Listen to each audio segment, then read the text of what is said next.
Assalamualaikum warahmatullahi wabarakatuh. Assalamualaikum warahmatullahi wabarakatuh. Innallaha witrun yuhibbul witra. Assalamualaikum warahmatullahi wabarakatuh.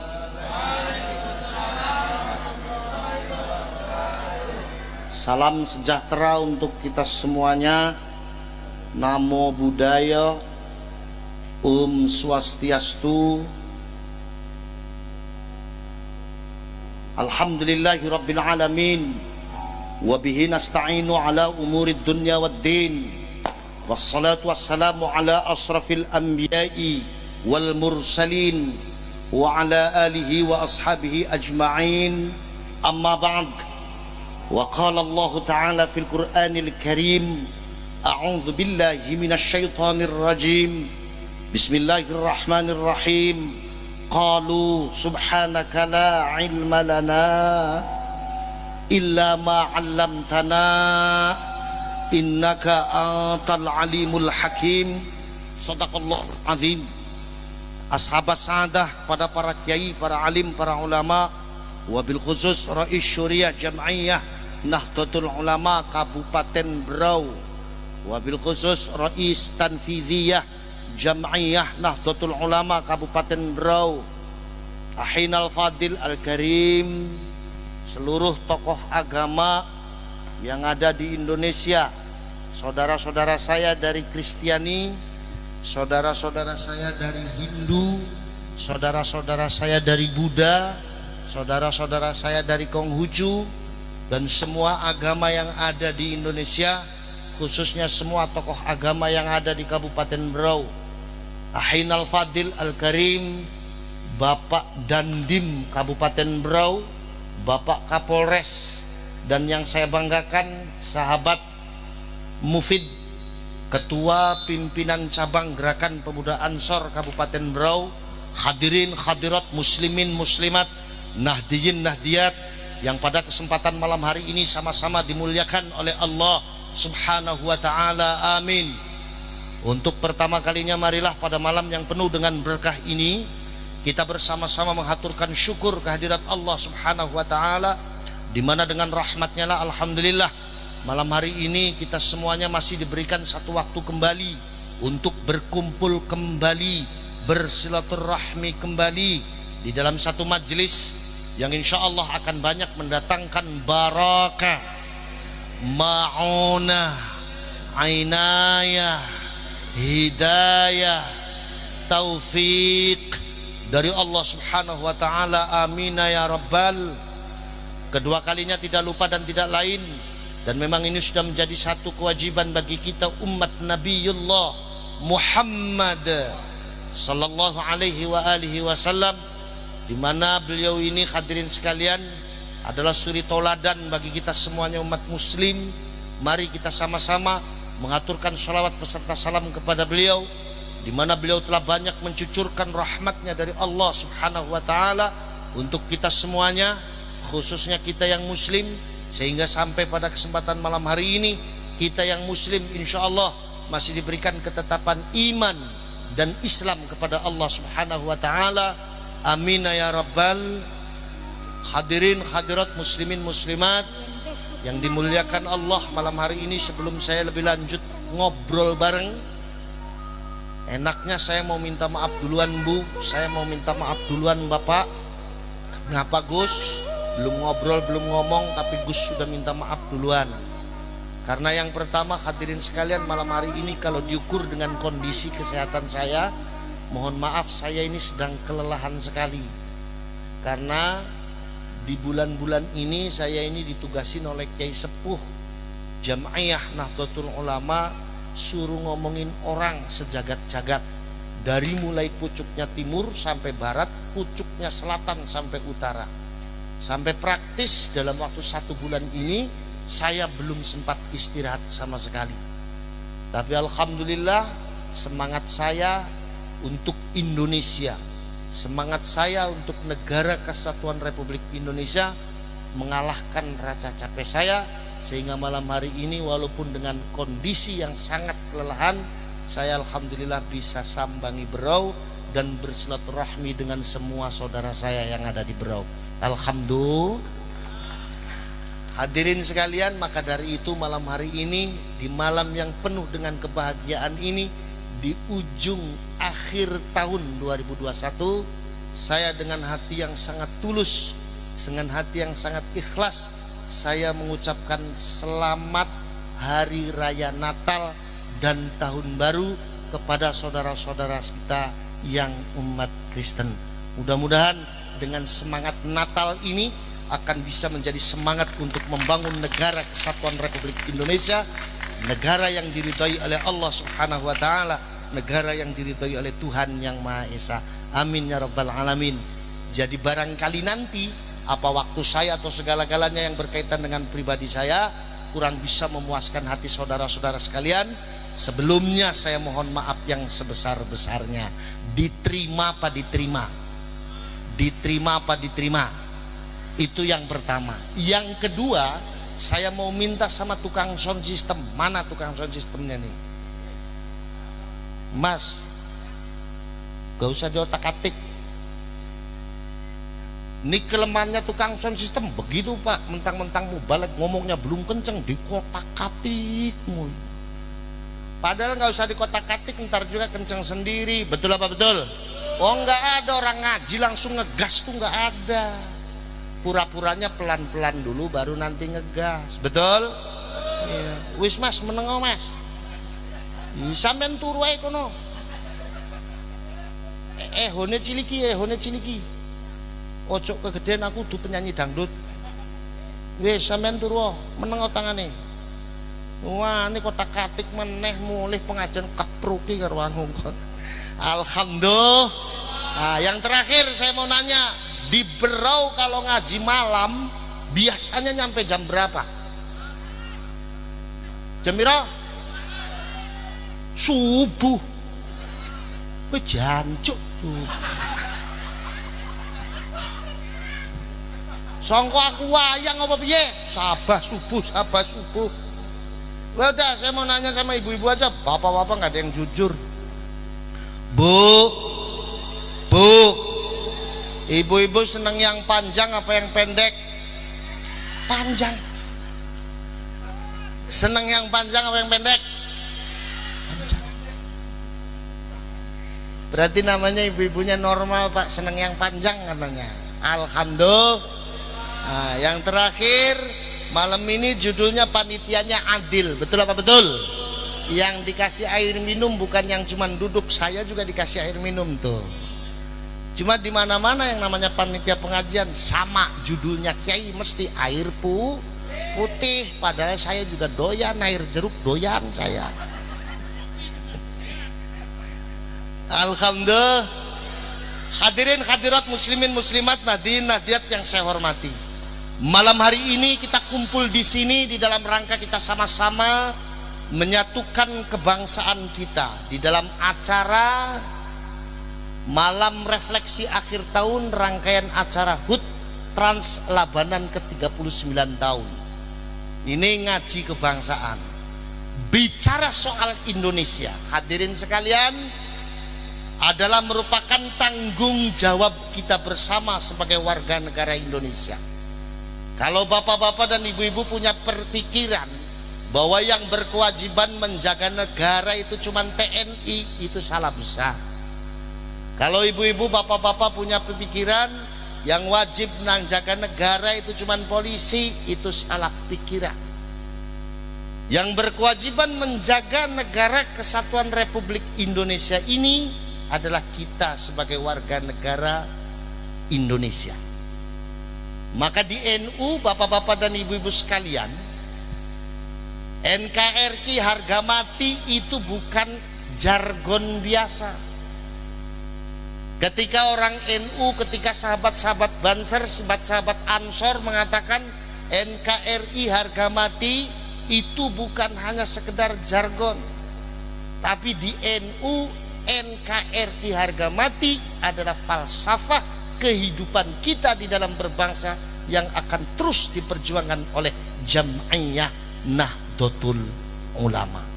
Maka saya menjamin di Indonesia selagi masih ada NU, Negara Kesatuan Republik Indonesia akan tetap ada. Di Indonesia selagi masih ada NU, saudara-saudara kita yang Kristen akan tetap menjadi saudara sebangsa kita. Selagi masih ada NU, saudara-saudara yang Buddha, Hindu, Konghucu dan semua agama yang ada di Indonesia adalah saudara-saudara kita yang wajib kita sayangi dan wajib untuk kita cintai. Lah tantangan kita sekarang ini apa? Tantangan kita sekarang ini banyak muncul golongan-golongan yang mencoba untuk menafikan Indonesia. Tantangan kita sekarang ini banyak muncul golongan yang mencoba untuk mengganti Indonesia, mencoba untuk menghilangkan Indonesia dengan berbagai macam propaganda. Di antaranya mereka mengatakan kalau negara Indonesia ini adalah negara tauhid. Mereka mengatakan kalau Indonesia ini adalah negara kafir. Mereka mengatakan kalau negara Indonesia ini adalah negara yang tidak berdasarkan hukum Islam. Banyak muncul golongan seperti itu. Padahal mereka yang mengatakan seperti ini adalah mereka yang tidak pernah punya sejarah dengan Negara Kesatuan Republik Indonesia. Mereka yang mengatakan bahwa Indonesia negara kafir, mereka yang tidak pernah berkorban dengan Negara Kesatuan Republik Indonesia. Sebab kalau kita flashback pada perjuangan sejarah negara Indonesia, Indonesia ini kurang Islam apa, Pak?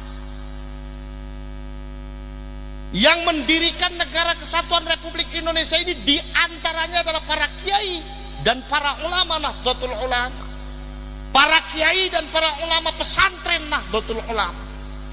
Beliau mengorbankan jiwa dan raganya untuk Negara Kesatuan Republik Indonesia. Pertanyaannya, mungkin tidak kiai dan ulama NU di dalam mendirikan Negara Kesatuan Republik Indonesia lari dari hukum Islam? Enggak mungkin. Pertanyaannya, kalau yang membangun negara kita ini adalah para kiai dan para ulama, mungkin tidak kiai dan ulama Nahdlatul Ulama lari dari hukumnya Allah ketika mendirikan kesatuan Negara Kesatuan Republik Indonesia? Enggak mungkin. Wong kiai itu jangankan bikin negara yang tanggung jawabnya dunia akhirat, lagi bikin satu kamar pondok santri saja istikharahnya 8 kali, Pak. Maka kata kiai dan ulama NU, negara Indonesia ini dibangun didasarkan dengan 2 sejarah perjuangan Rasulullah Sallallahu Alaihi Wasallam. Sejarah yang pertama adalah sejarah Piagam Madinah. Ini kalau diterangkan terlalu lama. Gak apa-apa, amplopnya titik, gak apa-apa. Penai ngomong, gak apa-apa. Terus apa terus? Oh, penai rasus ongkos saya urung jelas, terus. Alhamdulillah. Kata kiai dan ulama NU, didirikannya Negara Kesatuan Republik Indonesia didasarkan pada 2 sejarah perjuangan Rasul. Yang pertama adalah Piagam Madinah dan yang kedua adalah sejarah Fathu Makkah. Yang mau saya terangin yang kedua, sejarah dibukanya kota Mekah. Kurang apa Rasulullah ketika membuka kota Mekah? Umatnya Rasulullah jumlahnya sudah jutaan, sementara orang Quraisy di Mekah jumlahnya tinggal ratusan. Maka ketika Rasulullah datang bersama umatnya membuka kota Mekah, orang Quraisy lari tunggang langgang karena takut Rasulullah balas dendam. Mereka lari meninggalkan rumahnya masing-masing, bahkan diumumkan di atas Ka'bah, wahai orang Mekah, kita lari semua, Muhammad mau datang ke Mekah dan pastinya dia akan balas dendam kepada kita. Semua orang Mekah lari meninggalkan rumah masing-masing. Tapi apakah benar Rasulullah balas dendam? Ternyata enggak. Melihat kondisi orang Mekah yang tak lari tunggang langgang dengan kehadirannya, beliau dengan lantang mengatakan, kata beliau, ya ahla Makkah, wahai orang Mekah, jangan pada lari, saya kesini mau berdamai dengan kalian. Wahai orang Mekah, kalian jangan pada lari, saya kesini akan bersaudara dengan kalian. Sebegitupun orang Quraisy tidak percaya. Mereka pada tetap lari dan berdiam diri di bawah gunung-gunung. Melihat kondisi semacam ini, apa yang dia lakukan oleh Rasul? Rasul menjemput mereka satu persatu. Kata Rasul, Bu, ayo pulang, itu rumahnya jangan ditinggal. Saya nggak akan ngerebut rumahnya ibu. Pak, ayo pulang, itu ternaknya jangan ditinggal, belum dikasih makan. Saya nggak akan pernah merebut ternak bapak. Kurang percaya, Rasul memberikan 3 jaminan keamanan kepada orang Quraisy. Yang pertama kata Rasul, man dakhala fi baitihi fahuwa amin. Orang Mekah yang masuk rumahnya sendiri aman. Man dakhala fi baiti Abi Sufyan fahuwa amin. Dan kalian mau masuk ke rumahnya Abu Sufyan, pimpinannya orang Quraisy, aman, tidak akan diapa-apa. Bahkan kalau kalian masuk ke rumahnya sendiri dan menutup rapat pintunya pun aman, kata Rasulullah, tidak akan diapa-apakan. Sehingga dengan kebaikan akhlak Rasulullah seperti itulah, akhirnya orang Mekah dan Madinah aklamasi mengangkat beliau sebagai pemimpin negara. Jadi kalau ada orang mengatakan Rasulullah diangkat menjadi pemimpin negara yang memilih hanya orang Islam, itu bagian dari pengkerdilan nasnya Allah yang memberikan pangkat kepemimpinan kepada Rasul dengan sebutan rahmatan lil alam. Rasulullah diangkat menjadi pemimpin negara yang memilih bukan hanya orang Islam. Di Mekah, Madinah ketika itu masih banyak orang Nasrani. Di Mekah, Madinah masih banyak orang Yahudi. Di Mekah dan Madinah masih banyak orang Majusi. Dan Rasulullah sadar kalau yang mengangkat dirinya bukan hanya orang Islam. Lalu apa yang dilakukan oleh Rasul? Rasul menghadap kepada Allah Subhanahu wa ta'ala. Ketika Rasul menghadap kepada Allah, Allah memberikan teguran. Tapi teguran di sini bukan berarti karena Rasul melakukan kesalahan, tapi teguran di sini adalah peringatan. Lek jare wong Jawa ngomong wanti-wanti. Apa teguran Allah? Gusti Allah tahu datang Kanjeng Nabi. Jare Gusti Allah, Muhammad fadilu ala ummatik. Kamu harus adil kepada umatmu. Kalau ada koin adil berarti ada dua atau ada sesuatu yang belum seimbang yang harus diseimbangkan oleh Rasulullah Sallallahu Alaihi Wasallam. Beliau fatona, cerdas. Beliau mengerti betul teguran Allah di sini mengandung satu perintah. Kalau beliau diperintahkan oleh Allah untuk mendirikan keadilan di dalam kehidupan berbangsa dan bernegara. Lalu apa yang dilakukan oleh Rasul untuk mendirikan keadilan di dalam kehidupan berbangsa dan bernegara? Apa Rasulullah menjadikan Al-Quran sebagai hukum negaranya? Ternyata tidak. Apa Rasulullah menjadikan hadisnya sebagai hukum negaranya? Juga tidak. Lalu apa yang dilakukan oleh Rasul untuk membangun keadilan dalam kehidupan berbangsa dan bernegara? Rasul tidak menjadikan Al-Quran sebagai hukum negaranya. Rasul tidak menjadikan hadisnya sebagai hukum negaranya. Tapi Rasul membangun mu'ahadah watoninya, kesepakatan hidup dalam satu naungan hukum dan negara. Di antara yang disepakati, kalau ada orang Mekah Madinah melakukan kesalahan, maka ia akan dihukum sesuai dengan hukum agamanya masing-masing. Maka mohon maaf, ketika Rasulullah ini menyangsi orang Yahudi yang kedapatan melakukan zina ghairu muhsan dengan cara diranjam dan diasingkan 1 tahun, mohon maaf, ketika itu belum hukum Islam, masih hukumnya kitab Taurat. Walaupun pada akhirnya diwahyukan juga di dalam Al-Quran, sebagai bukti bahwa Al-Quran kitab pelengkap bagi kitab-kitab lainnya bagi umat Islam.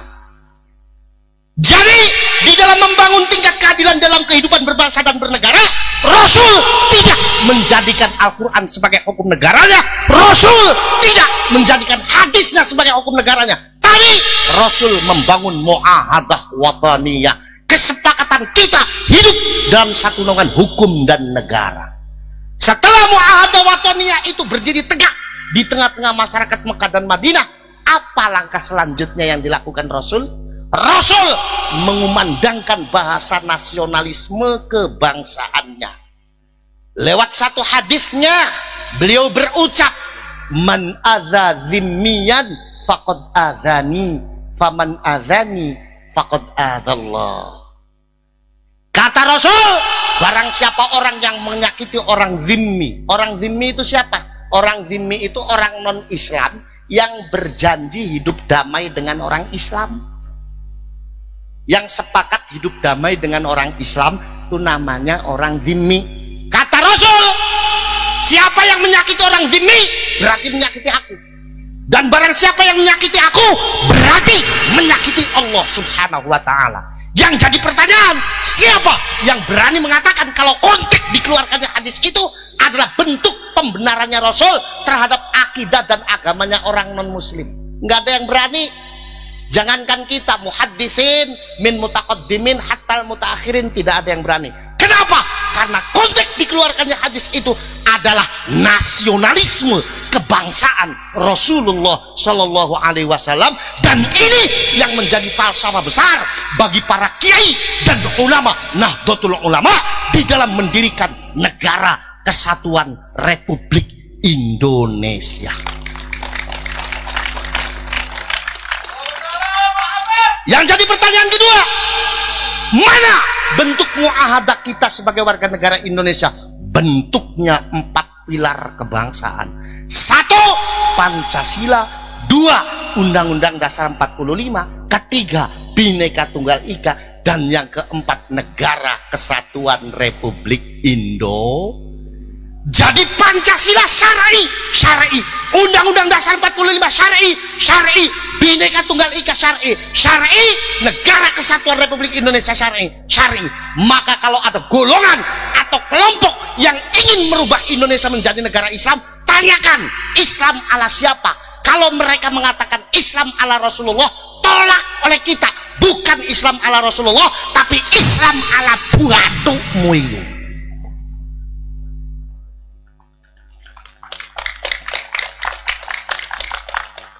Maka wajar Mbah Wahab Hasbullah mengatakan hubbul watan minal iman. Mbah Abbas Pondok Buntut Pesantren mengatakan hubbul Indonesia minal ibadah. Mbah Wahab Hasbullah mengatakan cinta kepada negara bagian daripada iman. Mbah Abbas Pondok Buntut Pesantren mengatakan cinta kepada Indonesia bagian daripada ibadah. Cinta dengan keberagaman suku yang ada di Indonesia, kata Mbah Abbas, ibadah bagi umat Islam. Cinta dengan keberagaman agama yang ada di Indonesia, kata Mbah Abbas, ibadah bagi umat Islam. Cinta dengan keberagaman budaya yang ada di Indonesia, kata Mbah Abbas, itu ibadah. Karena cinta dengan Indonesia bagian dari rasa syukur kita kepada Allah Subhanahu wa Ta'ala. Maka selagi masih ada NU, Negara Kesatuan Republik Indonesia akan tetap ada. Selagi masih ada NU, saudara kita yang Kristen akan tetap menjadi saudara kita. Selagi masih ada NU, saudara kita yang Buddha, Konghucu, Hindu, dan semua agama yang ada di Indonesia adalah saudara kita. Haram hukumnya kita menyakiti mereka. Dosa hukumnya kita menyakiti mereka, karena kita adalah saudara dalam bingkai Negara Kesatuan Republik Indo. Selagi masih ada NU, TNI akan menjadi aparat keamanan yang menjaga Negara Kesatuan Republik Indonesia dari ancaman luar. Selagi masih ada NU, Polri akan tetap sah menjadi aparat yang mengamankan di dalam negeri Kesatuan Republik Indonesia. Support terus TNI kita, support terus polisi kita agar mereka menjadi instansi yang kuat agar negara ini bisa terjaga dengan baik. Amin Allahumma.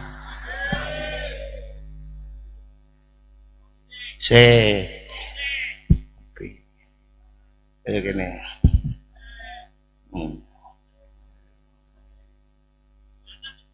Oh iya, teh, kopi, minuman. Iki sakmene nang Cirebon 2.500. Teh 2.000.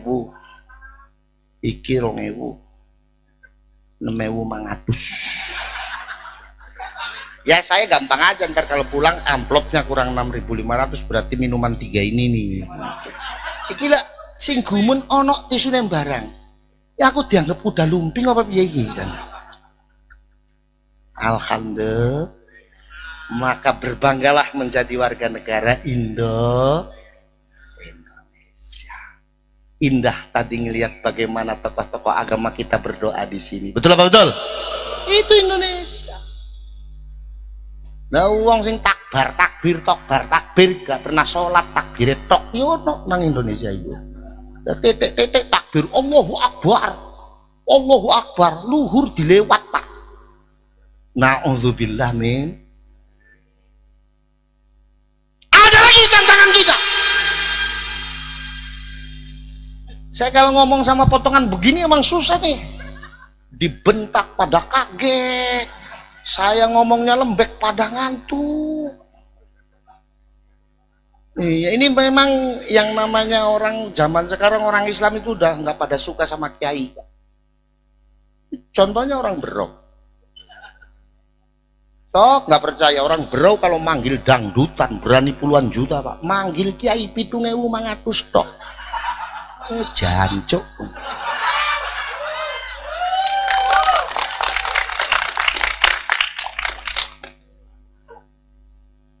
Jargon mereka apa lagi? Amar ma'ruf nahi munkar. Nggih napa nggih?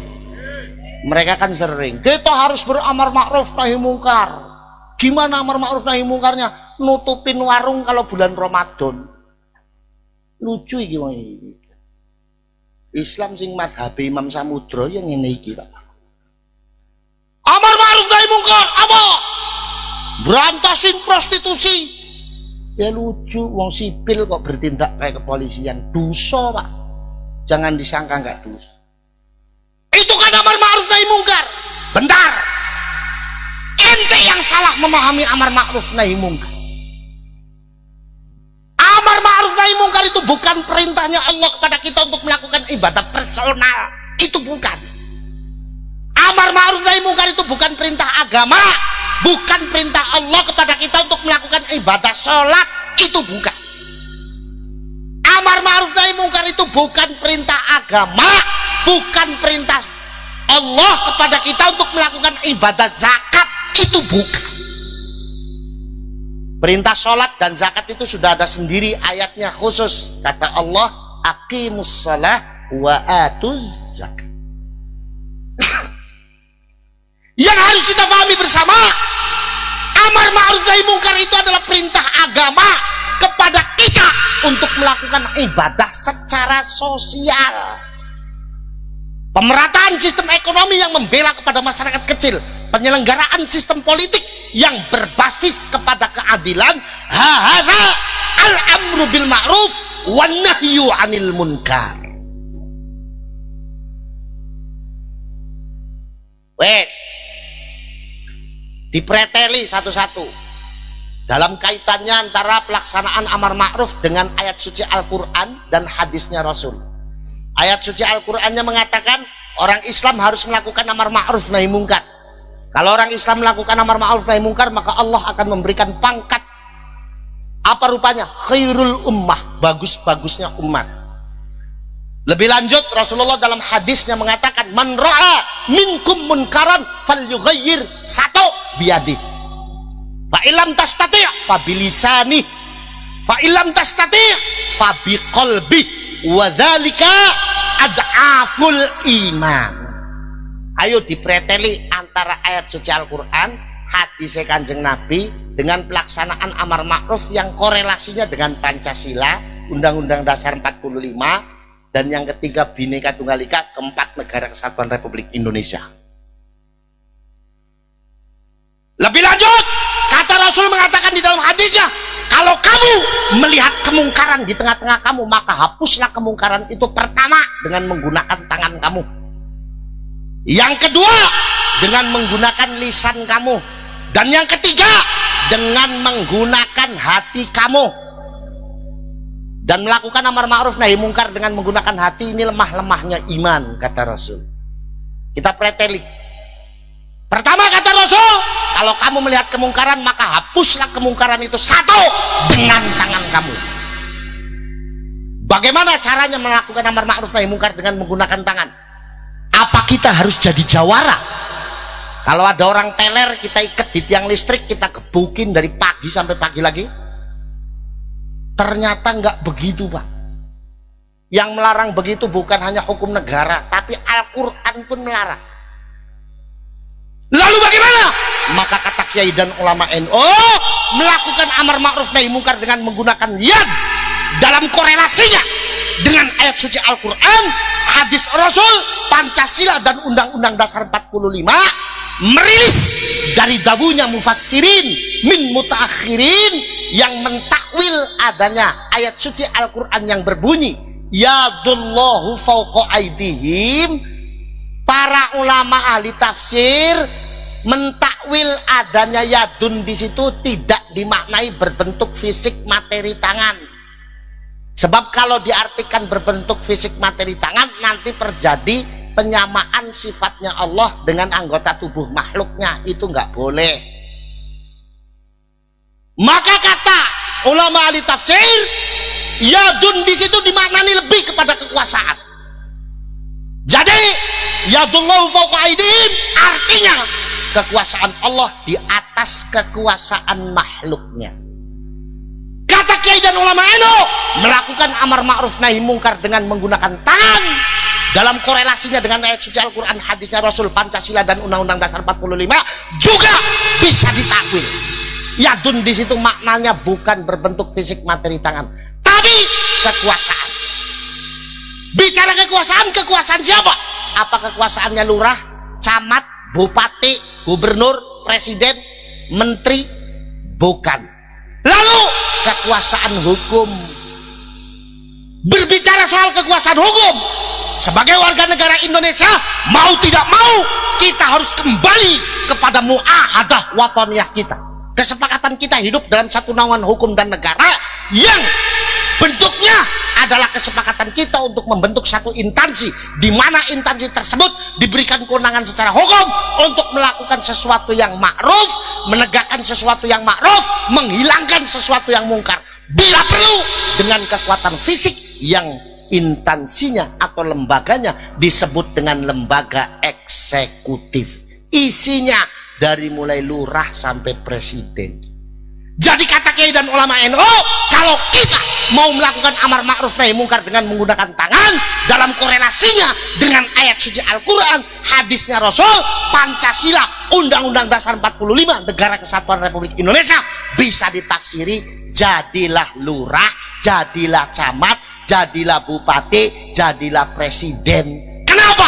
Karena mereka adalah orang-orang yang disahkan secara hukum untuk memberantas sesuatu yang munkar, mendirikan sesuatu yang ma'ruf. Bila perlu dengan kekuatan fisik. Mana bentuk kekuatan fisik yang disahkan oleh hukum untuk membantu pemerintah melakukan amar ma'ruf nahi mungkar? Bentuknya dua instansi. Pertama, instansi yang mengamankan negara kesatuan Republik Indonesia dari ancaman negara luar, yang instansinya dinamakan dengan Tentara Nasional Indo. Yang kedua, instansi yang mengamankan khusus dalam negeri kita, biar negara kita menjadi negara yang aman, tentram, dan damai, yang instansinya disebut dengan instansi Kepolisian Republik Indo. Jadi polisi mulia, jadi TNI mulia, enggak usah takut Pak, sampean tugas mati di medan tugas, kata kiai dan ulama NU, syahid.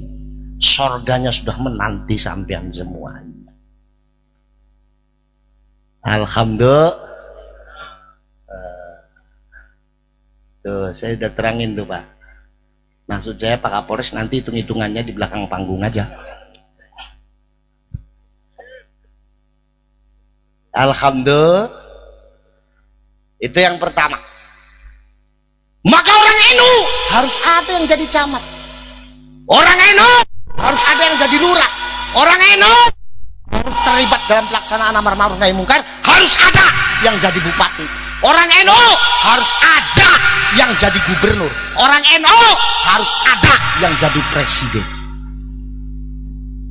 Yang pertama. Sekarang yang kedua, melakukan amar ma'ruf nahi munkar dengan menggunakan lisan. Bagaimana caranya?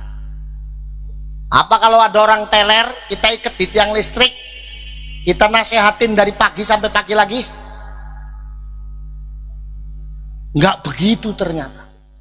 Kalaupun begitu nggak ada yang mau Pak, melopor mulutnya. Jadi melakukan amar ma'ruf nahi munkar dengan menggunakan lisan, bagaimana caranya? Merilis dari ilmunya santri yang namanya perintah, kata kaidah usul fikih.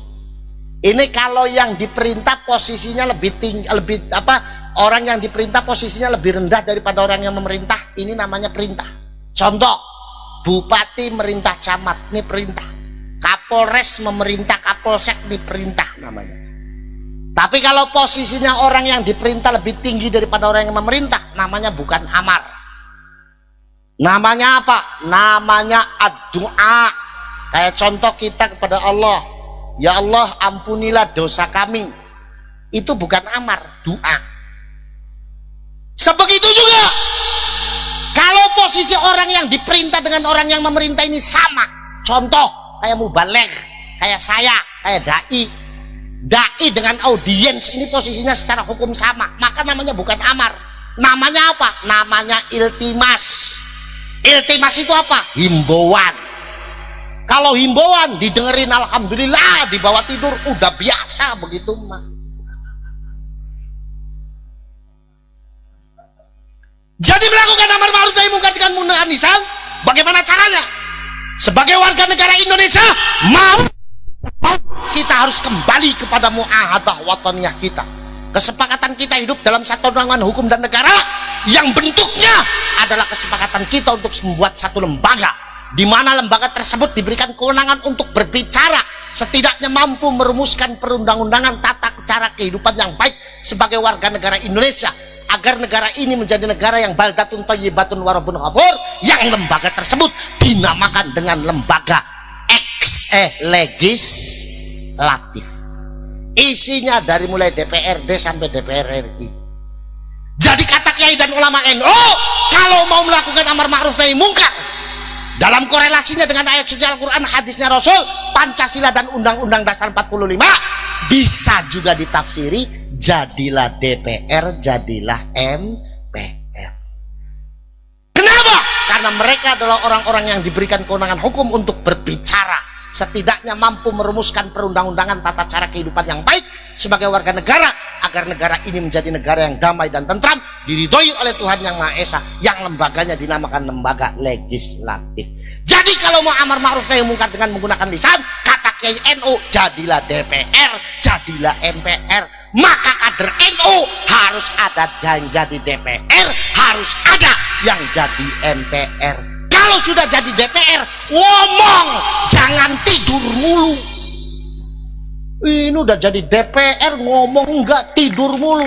Udah tidur, bangun nonton film porno.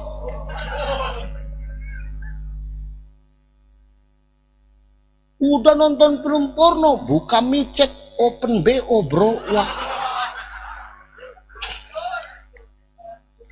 Na'udzubillah min.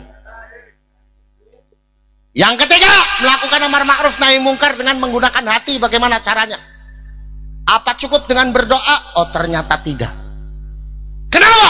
Sebab kata ilmunya santri yang namanya ilmu mantik, kitabnya namanya Sulamul Munawwarah, beliau mengatakan al-amru talabul fi'li wan nahyu talabut tarki. Konotasinya kedua-duanya aktif. Jadi melakukan amar ma'ruf nahi mungkar dengan menggunakan hati tidak cukup dengan berdoa. Lalu aplikasikan doa tersebut dalam bentuk dukungan kepada seluruh kader-kader Nahdlatul Ulama yang akan menjadi bupati, yang akan menjadi lurah, yang akan menjadi camat, yang akan menjadi gubernur dan menjadi presiden. Juga kader-kader NU yang akan menjadi DPR, akan menjadi MPR. Kuliah S3, Pak. Faham? Itulah bagaimana kiai dan ulama Nahdlatul Ulama di dalam mendirikan negara kesatuan Republik Indonesia. Jadi Indonesia ini sudah sangat islami. Rasulullah mengajarkan berislam bukan untuk menyalahkan agama lain. Menjadi orang Islam bukan untuk menyalahkan agama lain. Kita belum dianggap muslim yang kafah kalau kita masih menyalahkan saudara-saudara kita di agama yang lain. Kita belum menjadi muslim yang kafah kalau hati kita masih membenci dengan penganut agama-agama yang lain. Dalam bingkai kesatuan negara kesatuan Republik Indonesia inilah para kiai dan ulama NU merangkai persaudaraan kita. Maka yuk gaungkan di tengah masyarakat kita bahwa kita adalah pencinta negara kesatuan Republik Indonesia. Kita adalah orang-orang dan warga-warga negara yang siap mendukung tetap berdirinya negara kesatuan Republik Indonesia dengan keberagaman budaya, suku, dan agama yang ada di Indonesia. Betul apa betul? Betul apa betul? Wes gak usah melu sing gak jelas, Pak. Gak usah melu sing gak jelas, melu ae karo NU damai. Nggih napa nggih? Nggih napa nggih? Bulan Maret insya Allah nanti ada peletakan batu pertama pesantren. Di mana ketua? Ya.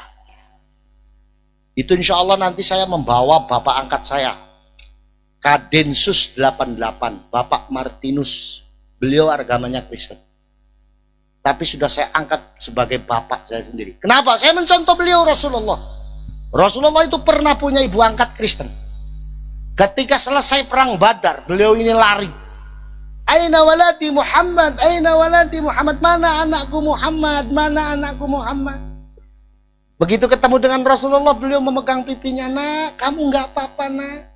Rasulullah dengan tersenyum mengatakan, Bu, anakmu selamat. Akhirnya Rasulullah mencopot jubah sutranya, digelarkan ke tanah, dan dituntunnya ibu angkatnya untuk duduk di atas jubah sutranya. Kemudian beliau memerintahkan pada sahabat yang lain, Kang, cari air minum buat ibu. Ketika ibu angkatnya minum, Rasulullahnya melihat dengan mesra, sebagaimana anak kepada orang tuanya. Sampai kemudian akhirnya saking capeknya, Rasulullah tertidur di pangkuannya. Luar biasa. Itu Islam yang sesungguhnya. Di hari ini banyak golongan yang mendoktrin generasi muda kita dengan Islam seolah-olah Islam itu hanya perang. Padahal ketika kehidupannya Rasulullah tidak ada perang yang tidak perintahnya Allah. Semua perintahnya Allah. Maka sepanjang sejarah kehidupannya beliau, perang cuma ada 8 kali. Sekarang didoktrinkan seolah-olah yang namanya Islam itu jihad perang. Akhirnya apa? Akhirnya takbirnya tok, sholat gak pernah. Allahu Akbar, Allahu Akbar, Allahu Akbar. Tuhur dilewat, Pak. Na'udzubillah min. Maka masyarakat bro, jadilah muslim yang kafah, muslim yang rahmatan fi kulli zamanin wa makanin. Orang Islam yang dimanapun dan kapanpun mendatangkan kebaikan untuk lingkungannya, saudara, dan masyarakatnya. Pak, kakek saya, Mbak Abbas, Panglima Perang 10 November Surabaya. Kurang apa beliau? Beliau ini seorang waliullah. Beliau punya anak angkat Chinese. Beliau tidak pernah memaksa anaknya untuk masuk Islam, nggak pernah.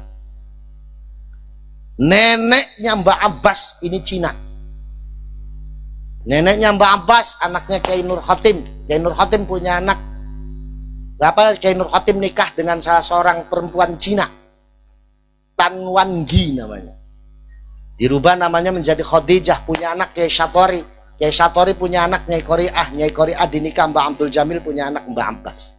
Jadi Mbak Abbas sendiri darahnya Cina. Maka jangan pernah kita mengatakan benci dengan mereka. Indonesia tidak mungkin bisa terbentuk tanpa Cina. Indonesia tidak mungkin bisa terbentuk tanpa Jawa. Indonesia tidak mungkin terbentuk tanpa Batak, tanpa Melayu. Semuanya adalah suku-suku yang membangun Indonesia. Maka bersatulah dan saling mencintailah. Dengan demikian, maka nanti Indonesia akan menjadi negara yang diridhoi oleh Allah Subhanahu wa Ta'ala. Makanya di Buntet itu Pak, tokoh lintas agama itu enjoy, senang. Semuanya sudah hadir ke rumah saya. Semuanya sudah hadir ke rumah saya. Manut kali Kiai lan ulama NU. Sampai itu nyombongin apa Pak? Nggak usah dengan Kiai NU, dengan saya. Ayo, di Berau ada nggak yang punya santri sampai 17.500? Ada nggak? Santri saya jumlahnya 17.500. Mau apa? Di Berau ada nggak yang kakeknya berjuang untuk Indonesia? Kakek saya jelas, Mbak Abbas, Panglima Perang 10 November Surabaya melawan pasukan sekutu Belanda. Di Berau ada nggak yang nasabnya sampai ke Rasul?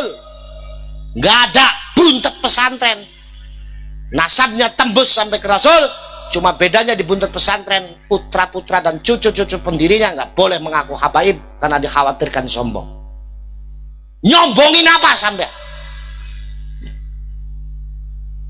Ngadirin apa sampai?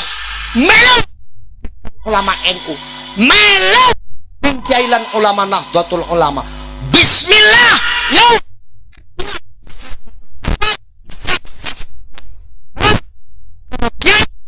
Ulama NU, ya. Kita semuanya bakal selamat dunia dan akhiratnya. Amin. Amin. Iki bupatinya ngendi iki? Bupatinya kemana Pak Kapolres? Hah? Oh, dengan Pak ini ya. Kemana Pak? Ibu bupatinya kemana? Lagi sibuk. Oh ya nggak apa-apa. Jenenge bupati ya enggak? Jangan suudzon. Yang penting kita berdoa mudah-mudahan ibu bupati umurnya panjang. Amin. Nyampe hari kiamat.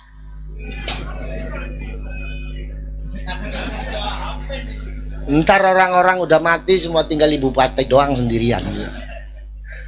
Na'udzubillah min. Ayo melu ning Kiailan ulama Pak. Sekarang ini di Indonesia itu tantangan kita. Banyak kelompok-kelompok yang seolah mengatasnamakan Islam tapi nyatanya merusak kehidupan Islam. Hati-hati sampean. Di Berau banyak. Di Berau sudah mulai dimasuki. Maka saya minta kepada para kepolisian agar tegas saja. Kalau sekiranya membahayakan, jangan pernah berikan izin kegiatan kepada mereka. Mereka daripada negara kesatuan Republik Indonesia terancam. Yang pemuda-pemuda muslim, ayo gabung dengan Ansor, ikut jadi Banser. Maulana Al-Habib Lutfi bin Yahya, Pekalongan, dalam ceramahnya dia bilang, saya lebih dahulu masuk lebih dulu. Padahal saking tawaduknya Banser, kalau Banser dikasih kesempatan pertama masuk surga, begitu masuk di dalam gak ada kiainya, Banser pasti keluar lagi.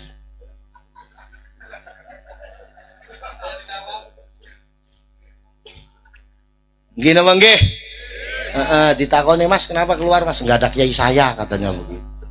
Makanya yang namanya Kiai Haji Abdurrahman Wahid Gus Dur itu namanya Abdurrahman. Gus Dur itu penyayang untuk semuanya. Makanya itu wujud dari arti nama Ar-Rahmannya. Gus Dur itu dengan siapapun dekat. Gus Dur mengajarkan kepada kita generasi NU untuk dekat kepada semuanya. Persoalan agama itu sudah final masing-masing, Pak. Ada satu hal yang harus kita perjuangkan bersama, yaitu persoalan kebangsaan. Umat Islam yang mau berkorban untuk bangsanya. maka jaminan surganya sudah jelas. Kata Kiai Haji Abdul Rahman Wahid. Berjuang untuk bangsanya adalah tentak dengan mempertahankan keberagaman agama, keberagaman budaya, keberagaman suku yang ada di Indonesia. Pak, dosa bagi umat Islam untuk membenci sesama saudara sebangsa. Dosa bagi kita untuk membenci dan menelantarkan mereka-mereka. Ayo kita saling berangkulan, kita semuanya adalah saudara. Di kesempatan hari ini, saya Muhammad Faris Fuad Hashim Al-Husaini, cucu langsung dari Sunan Gunung Jati, cucu dari muassis Nahdlatul Ulama Mbah Abbas. Saya ingin memanggil semua orang tua saya dan saudara saya dari agama lain untuk memeluk saya. Saya adalah saudara bapak-bapak. Malah Pak, kesini Pak.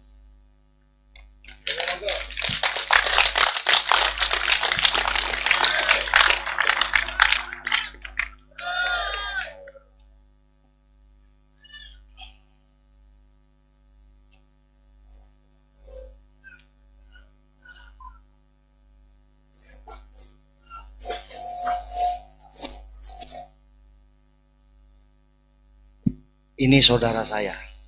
Siapa yang berniat untuk menyakiti dia, siapa saja yang menyentuh dan menyakiti beliau-beliau, maka akan berhadapan dengan pemuda Ansor, akan berhadapan dengan seluruh masyarakat Nahdlatul Ulama. Ini semua saudara saya. Sekali lagi, jangan pernah sakiti dia. Siapa yang berani menyentuh dan menyakiti beliau-beliau akan berhadapan dengan Nahdlatul Ulama. Pak, anggap saya adalah saudara Bapak. Saya ikhlas untuk bisa membantu Bapak. Nggak usah segan-segan. Kalau ada apa-apa, bisa kami bantu, silakan. Nggak usah malu-malu, nggak usah ragu-ragu. Kita semuanya bersaudara. Pak, Bapak orang tua saya. Bapak orang tua saya. Mas ini karena masih muda jadi kakak saya. Amin. Mas juga kakak saya. Saya adik Mas. Saya anaknya Bapak.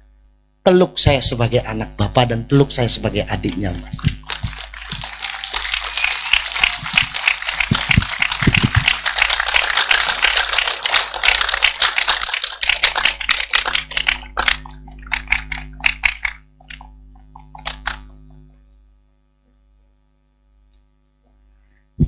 Inilah Indonesia yang diinginkan oleh Allah Subhanahu wa Ta'ala.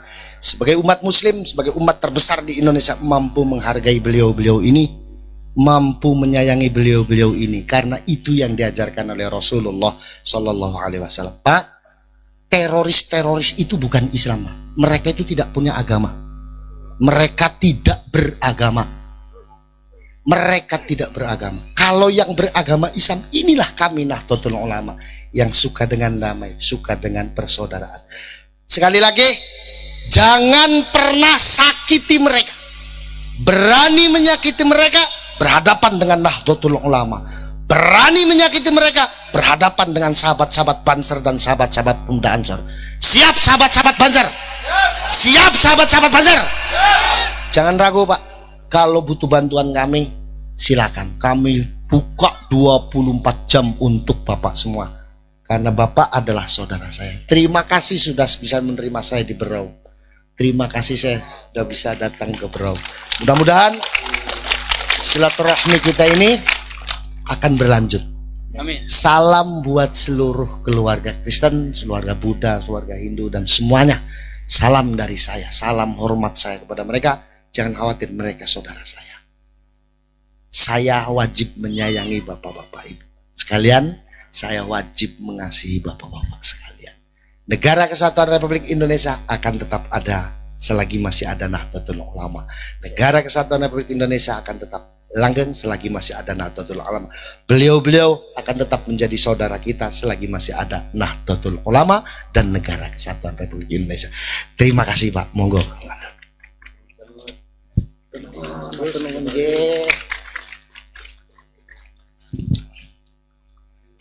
Makanya untuk Pak Kapolres Pak, kalau ada teroris di sini Pak, nggak usah kasih tahu kami Pak, cukup kasih alamatnya saja.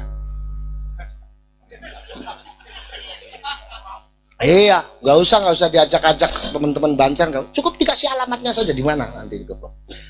Alhamdulillah, inilah Indonesia. Bismillah, mari berjuang untuk Indonesia dengan para kiai dan para ulama Nahdlatul Ulamanya, insya Allah kita semuanya akan diselamatkan dunia dan akhiratnya. Bapak dan Ibu, mungkin itu yang bisa saya sampaikan. Ini kalau diterusin namanya bukan pengajian, penyiksaan. Nah, iya enak di situ, nggak enak di saya, Pak. Nah, saya dari Jawa Barat, saya dari Cirebon. Tempat saya namanya Pondok Buntet Pesantren. Silakan masyarakat Berau yang kebetulan ke Jawa, khususnya di Jawa Barat, mampir ke pondok saya. Buntet Pesantren berdiri sudah 4 abad yang lalu. Didirikan oleh salah seorang putra mahkota Kesultanan Kanoman yang bernama Mbah Mukoyim. Sekarang sudah angkatan ke-9, saya cucu yang ke-9. Buntet Pesantren jumlah santrinya sekarang sudah 17.550. Dari semua provinsi ada, ditambah Malaysia, Brunei, Thailand, dan Filipina. Silakan mampir datang ke Buntet kalau kebetulan bapak-bapak dan ibu-ibu ke Jawa. Enggak usah takut nggak dikasih makan, tak kasih makan, tak layani. Wah, kopi apalagi, Pak? Kopi murah. Nah, kalau kopi lendot bagian Indramayu itu, Pak. Di zaman sekarang itu di Indramayu, Pak, jenenge telembuk. Sampai ngerti telembuk, Pak? Lembu itu lonte. Lembu. Ya lonte zaman saya ini nganggo jilbab. Selonte pakai jilbab, Pak. Tak kasih tahu sama saya, Mbak kan lonte, kenapa pakai jilbab? Saya sih lonte syariah kan. Bilangnya begitu, Pak. Wis, pokoknya melu Nahdlatul Ulama. Ojo protes. Wis manut karo para kiai. Manut kali para ulama. Wong sekarang nih kadang-kadang kader NU-nya sok protes. Saya pernah ditanya, "Gus, kenapa Nahdlatul Ulama itu namanya Nahdlatul Ulama?" Lah memang kenapa? Kalau Nahdlatul Ulama kan yang ikut cuman ulama, yang enggak ulama enggak bisa ikut. Karpu piye? Diganti, Gus. Diganti apa? Ya Nahdlatul Muslimin, biar bisa menyentuh semuanya. Ya Nahdlatul Muslimin pun belum menyentuh semuanya. Kenapa, Gus? Karena orang Islam itu bukan cuma yang laki-laki, ada yang perempuannya. Jadi kalau Nahdlatul Muslimin nggak cukup, harus ditambahi wal muslim. Itu pun belum menyentuh semuanya. Kenapa, Gus? Sebab satu-satunya jamaah yang melibatkan orang hidup dan orang yang sudah mati cuma NU. Jadi kalau Nahdlatul Muslimin wal Muslimat gak cukup, harus ditambah. Tambahnya apa, Gus? Al ahya'i minhum wal syai'un lillahi lahumul. Ini mau bikin jam'iyah apa tawasulan? Goblok kamu ini. Nggih apa nggih? Makanya nggak usah kritis, nggak usah sok kritis manut karo para kiai. Ya ini sudah istilah hukumnya sudah benar untuk Indonesia. Dijaga negara kesatuan Republik Indonesianya, support terus TNI-nya. Support terus polisinya. Pak TNI nggak usah takut, Pak. Kalau negara ini dijajah oleh negara lain, saya tidak akan pernah tinggal diam. Kiai dan ulama NU tidak akan pernah tinggal diam. Saya akan perintahkan 17.000 santri saya untuk keluar. Bismillah, angkat senjata, bantu TNI mempertahankan negara kesatuan Republik Indonesia. Kalau negara ini dijajah oleh perusuh-perusuh dalam negeri, nggak usah takut, Pak Kapolres. Kiai dan ulama NU tidak akan mungkin tinggal diam. Beliau-beliau pasti akan memerintahkan santrinya untuk turun ke lapangan, angkat senjata, bismillah, mengamankan negara ini bersama-sama dengan kepolisian negara Republik Indonesia. Makanya yang tegas, Pak, jadi polisi itu yang tegas. Ono tembak, ya sampean gawe pistol nganggur ae. Niki pistolnya gopo ta? Wis ono teroris ngopo, wis gak usah ngomong, dor, beres. Lah ya ta? Ini yang gawa pistol nang kene, gak pernah nembak. Akhirnya pistol iki karo pistol iki gak ono bedane. Yang iki nganggur, sing iki yo nganggur. Jangan. Betul apa betul? Nah, kita ini percaya sekali dengan kepolisian kita. Beberapa kasus polisi kita ini luar biasa nanganinya. Dulu ono wong wadon ngaku jadi malaikat Jibril. Iya ta? Siapa jenenge siapa? Lia Edan. Wadon-wadon ngaku jadi malaikat Jibril. Akhirnya ditangkap polisi. Makanya saya ngomong polisi paling tepar kotop salam dunia cuman polisi Indonesia tok. Bisa nangkep malaikat Jibril.